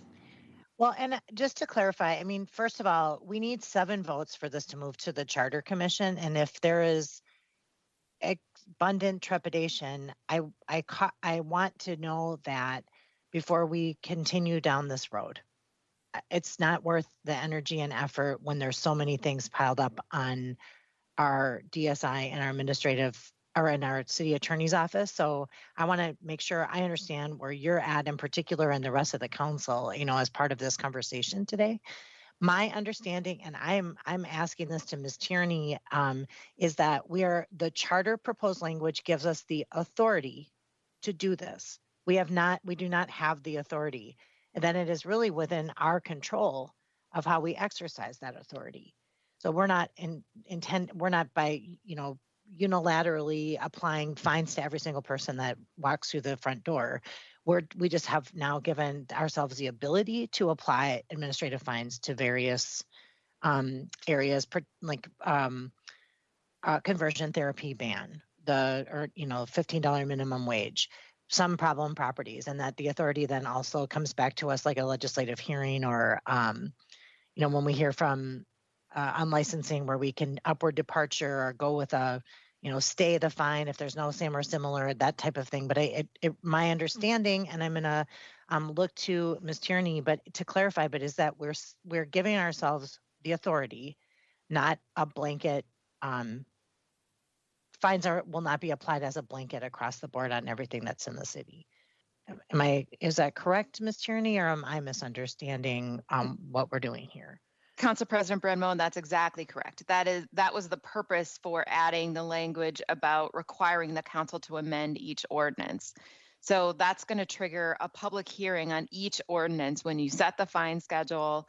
And then presumably we'll have one chapter that we'll put in our administrative code about what the procedures will look like.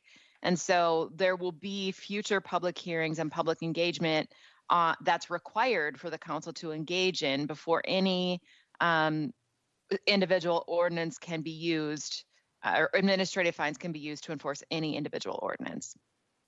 Okay, so thank you. And I think the questions are fine. I want to weed through this, but I just want to reiterate that this is one of those votes that's going to take all 7 of us. And if simply having this authority causes consternation, and I want to just really gauge where we're at with that before we continue down this path. I know it is something I think is very important, but I think it's important to know where this council sits. Ms. Yang, thank you for your patience. You have your hand up. No problem. Can we finish the presentation before I ask my questions? That'd be more helpful for me. Is there more to present on? I don't know, Ms. Tierney, did you have more? Yes. All right. Okay, let's do that then. Next slide, please. Just wanted to lay out legislative process here, which you're somewhat familiar with from last time. First step, council passes a resolution requesting the Charter Commission consider a change. Charter Commission has 60 days to review. We went backwards. Can you go back to the slide? Next slide, please. The Charter Commission has 60 days to review, but they can extend that for a total of 150 days. After the Charter Commission recommends, the council does have a choice of submitting that to a vote or amending the charter. There's some timelines. You have to, within a month, publish notice of a public hearing, hold the public hearing within 2 to 4 weeks after that. And then the vote as everyone is aware, has to be 7-0. Charter amendments are a little longer to be effective. It's 90 days to be effective. If the mayor must also approve the charter change as well. If the Charter Commission doesn't recommend approval, this could be submitted to a vote, would require 51% of voters. Next slide. I touched on this just a little bit. There's actually 3 ordinance changes that would happen here. Changing the charter when the council, before that 7-0 vote, it goes through the full ordinance process, which by this time will be a 3 reading process, including 1 public hearing. There'll be an administrative code change. That's drafted if anyone's interested in looking at that language. I can tell you what we're recommending. We've drafted it and had all of that consideration. I'm going to touch, I think, in the next slide on what we're recommending on that.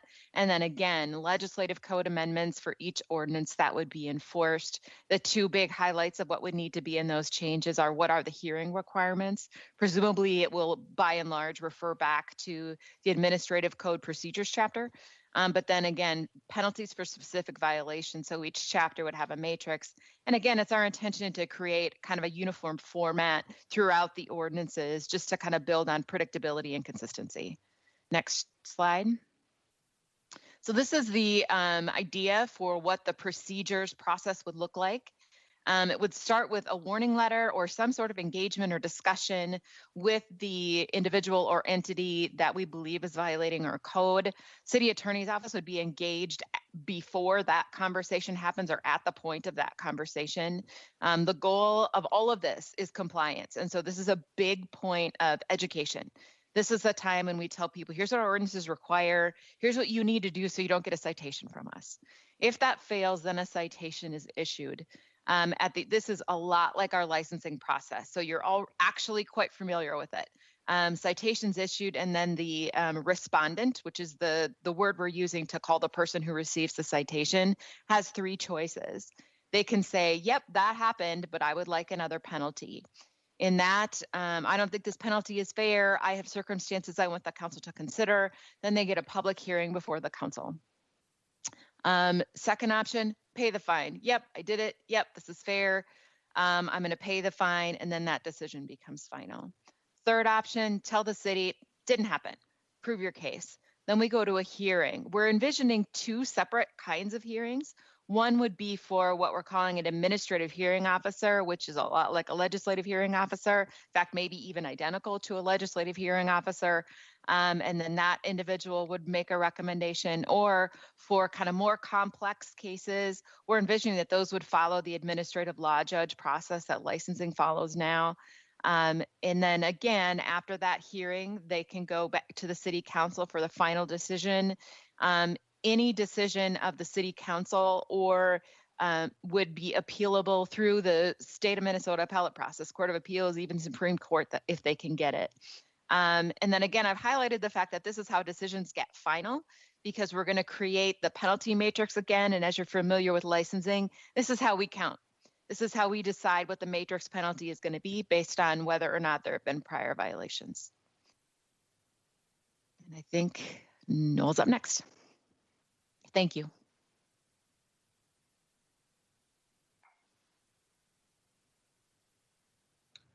So as we've kind of gone into doing engagement around the proposal to create administrative citations, really for the first round of engagement that we've done, our goal was really to give a broad overview of how everything would work, both in terms of how the tool would be used, where it would be used, and the process for implementing the tool.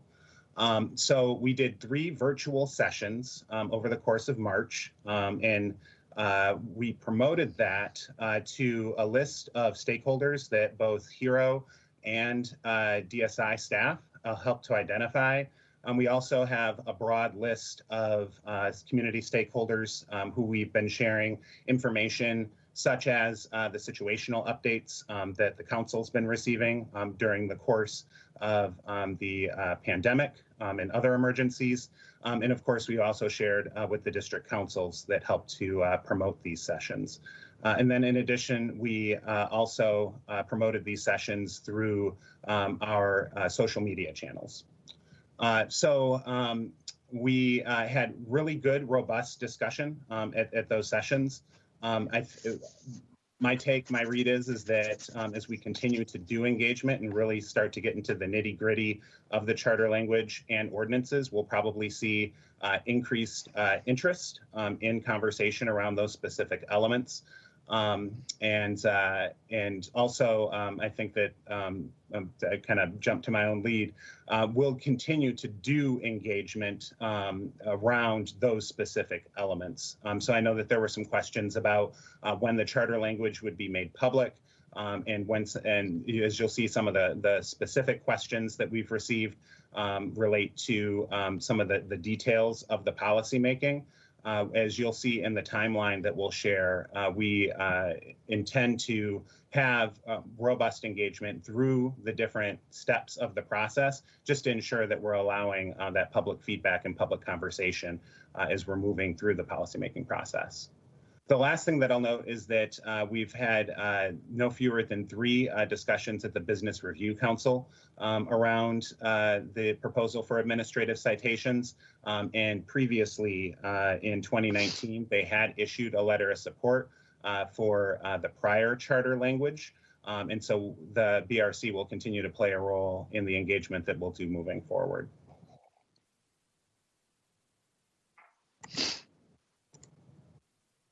And so this is a good representation of the types of questions that we've been receiving through the course of our engagement sessions and from emails. So a lot of it really just looking for some clarity and definition around what administrative citation is and detail in terms of exactly where it would be used. We've heard feedback and recommendations around seeking to apply this tool to other areas beyond what's currently on the table. So most specifically around skyway enforcement. And so we're taking note of that and carrying that forward as we continue to have discussion about, again, the specific policymaking aspects of this. Some process questions around the role of the Charter Commission, timeline in terms of when all this will sort of come into place. So we anticipate we'll continue to get a lot of these types of procedural questions and that we'll get much more specific questions about the charter language, about proposed penalty structures in ordinance change.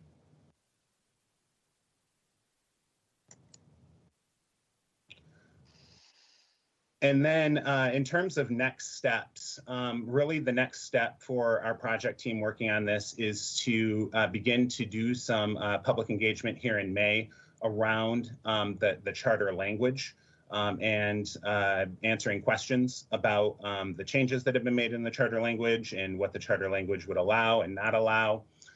So look for information on when those sessions will be taking place. We would aim to have the council request to the Charter Commission come forward sometime in May with the Charter Commission hopefully taking action in May or June. The adoption of the council language, assuming we stay on that timeline, would happen in July. We would do engagement around the proposed ordinance changes in the late summer, early fall, ahead of any council action on any ordinance changes. And then to questions around what the budget impact would be of instituting administrative citations. We would, of course, have opportunity to dialogue with the council around that as part of the council budget hearing process. And we plan to do budget engagement with our Office of Financial Services, likely in July, kind of returning to sort of the tradition of doing that proactive engagement. So I know we'll probably see interested parties that want to carry questions around that into those sessions as well.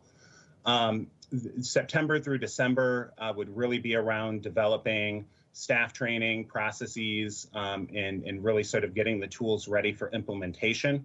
And then the goal in all this would be to drive towards sometime in first quarter of 2022 in implementation of administrative citations as a tool in the toolbox for the departments that oversee those areas of ordinance where they're implemented. And I'll turn it back to Director Cervantes or to our Deputy City Attorney for anything that I may have missed.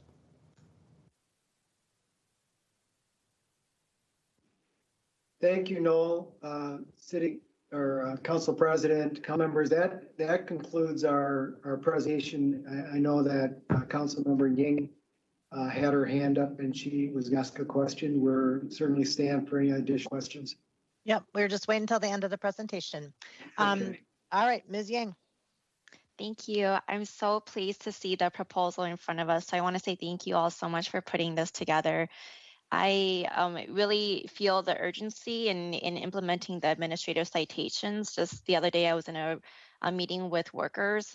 They were monolingual. They didn't speak English, so we had a translator present. And they talked about their employer, which is a large fast food chain in St. Paul, not giving them earn, sick, and save time, and accountability still not being put on the employer either. So that was really frustrating.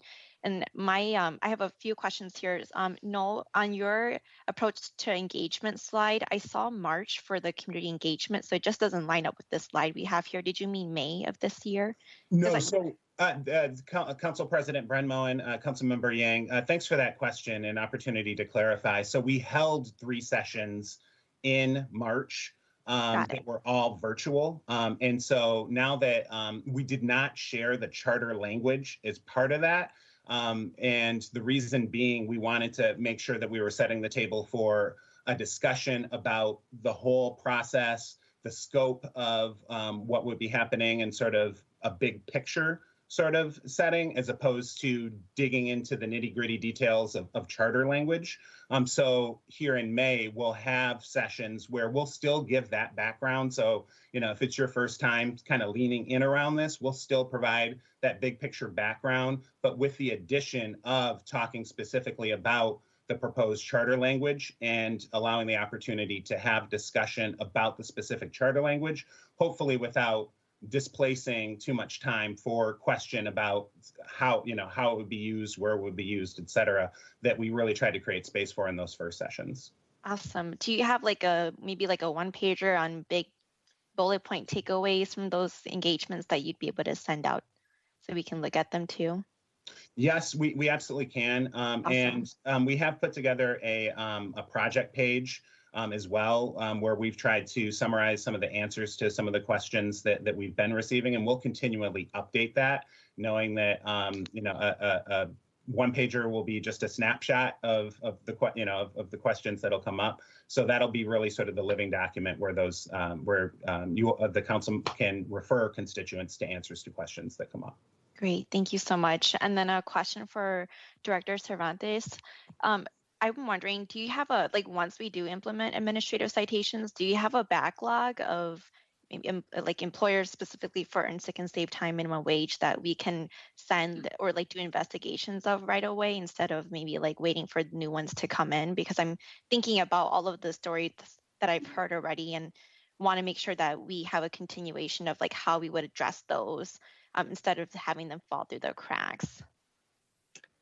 Council President Brenmo and Council Member Yang, in my department, in the Department of Safety and Inspections, you know, I would point to our business, our construction services area as where we have the largest backlog of business that are not, you know, where we don't have a tool to ensure that contractors are doing what they're supposed to by code and by law. And so that's an area that I'd like to develop. And what I've learned about enforcement tools and about regulations is when we do have a tool, that number of individuals that are non-compliant shrinks.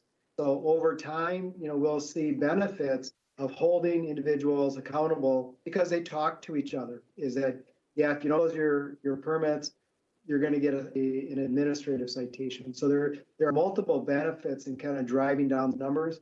And then we look at other areas, for example, zoning. We have a backlog, you know, and maybe in that regard, one might say comparing the priority of land improvements which are required by site plan, to maybe conditions within a home, conditions within a business that might have more of a health or safety impact, that kind of takes a priority. So we'll kind of work it through in our department, kind of the health, safety, or largest impact first, and then kind of work our way through. I think it's really important, again, just to recognize that these are the areas we have listed as being priority for us in our departments. In my conversations with the director of HERO, there are cases that are pending in regards to sick time, in regard to minimum wage, that there are open cases where this tool could be used. So I don't know to what degree, how many cases, but as new cases arise, it would be a tool that would just easily going through the evaluation, going through the communication, going to that warning process. We're looking for voluntary compliance, but then, like you say, going ahead and using that tool where appropriate.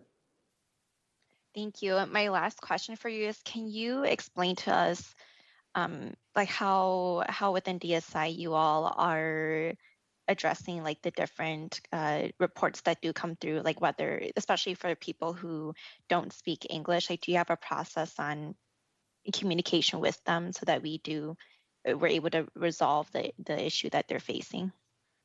Absolutely. Yeah. So in DSI, we kind of pride ourselves on having staff that have multiple languages. And so we do have representation of the primary languages in our city, but we also have access to Language Line, which allows for us to real-time communicate with individuals so that they have a full understanding of what the issue is. We're also using photographs much more now than ever before to kind of help describe what those issues are so that they can become compliant. Thank you so much.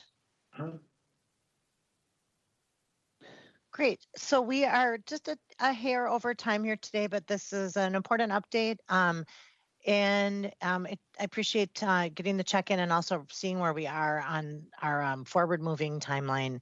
As I mentioned earlier, we just have to, the key thing here, just given that it requires a 7-0 council vote, is make sure that we have our support to move forward. It sounds like there are still some outstanding questions, so we should make sure that we've closed that loop or closed the conversation. So we will follow up with that and then try to stay on this timeline that we see in front of us, should that seem the appropriate path. Is there anything, Mr. Cervantes or Ms. Tierney, that you need from us at this moment? Council President Moen, there's nothing that we need other than your support. So as we go forward, if there are questions that are unanswered, that we want to make sure that we respond to those questions. We want to go in with full confidence that the work that's been done thus far will be able to move forward. And then I'll open it up for Deputy State Attorney Tierney. Council President Bradmon, council members, I don't have anything that I need, but I just want to say that we're welcoming feedback on language. If there's something you feel is missing or unclear, the goal is to get it right. And so any feedback you have on the language, please feel free to reach out. Thank you. Great. And I see somebody has a hand up. Christian? Yes, good morning. Thank you, Council President Branbo and other council members. For those who may not be aware, my name is Christian Butler. I was recently hired as the Deputy Director of Human Rights and Labor Standards for HERO, but with Director Jensen's departure, I have been named Interim Director of HERO. So just to follow up briefly on Council Member Yang's question about case backlogs, because I know you had mentioned specifically ESST cases. And I did want to note that fortunately, HERO, even though we have active earned sick and save time cases and minimum wage cases, fortunately, we do not have much of a backlog, just because I'm not sure if the council is familiar with our PDSA process, the predetermination settlement agreement process that is also mandated by St. Paul Ordinance under the Chapter 183. And so, and like Director Cervantes and Deputy City Attorney was mentioning earlier, most people, even with respect to these matters, they are not intentionally coming out of compliance, right? They're doing the best that they can, and they're just making some mistakes. And so once we get started with our process, our what we've been seeing is that we are able to move forward with our cases despite this lapse regarding administrative citations, just because most employers, landlords, they do want to be in compliance with the city's laws. But again, with respect to admin citations, HERO is in full support of it to ensure that we don't need to saddle any residents with unnecessary criminal records. And for those few bad actors who seriously will not faithfully engage in the settlement process, those are the people that we need to make sure that we have administrative citations up and active for to deal with those cases. But fortunately, we have not encountered very many of them. Again, I'm just 2 months in on the job, so I am fairly new myself, but I feel fortunate to be able to say that that is not a huge issue for HERO right now in moving our work forward. So I did want to note that. Thank you. Well, thank you for speaking up, and welcome. I believe we are bringing you in under suspension today at our council meeting to make it official. So thank you for being here and for your willingness to step up and into that role. Thank you, Council President. I'm Fran Moen. Ms. Prince, your hand's up. Yeah, and I want to thank Mr. Butler for that clarification. I think the point being that under the ordinance, without the administrative citations, we still have the criminal penalty that we can pursue until we put administrative citations into effect. And finally, I just want to make this comment. I think that at a time when 7 council votes are needed, it's really critical that the community knows we're doing our due diligence. And I think that questions should not be viewed as opposition. It's clarification and trying to get information to my community and people who have raised issues about this, which, last time around, I think included an editorial by a former mayor and former city council member. So this is a really important step that we're taking. And I think that, and I appreciate the extensive work that's being done this time around. I really appreciate the process. Thanks, Ms. Prince. Thanks, Ms. Prince. And we, agreed. The question, if there are still outstanding questions, they need to be answered. This has been in the hopper for quite some time, and I hope we can find resolution to those, to the questions as we move forward. And I continue to take comfort in the fact that the ultimate role of really lies in the council's hands as opposed to in the administration's hands in terms of establishing the administrative or the fine side of this. So we'll keep on chugging forth, make sure that we're engaging our community in following the next steps that we see in front of us on the screen. We are now officially overtime, so I don't see other hands up, so I'm going to just, unless there's other items to come before us today, Ms. Houston, is there any announcements or things we need to attend to before we adjourn our committee today? Council President Bren Moen, council members, there is not any additional items on the agenda or anything we need to discuss.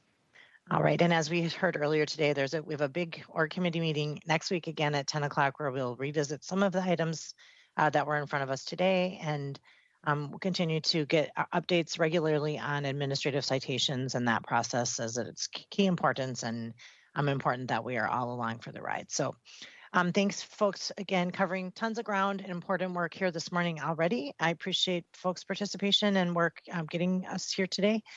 And there's nothing else to come before us, so we will be adjourned. Thank you.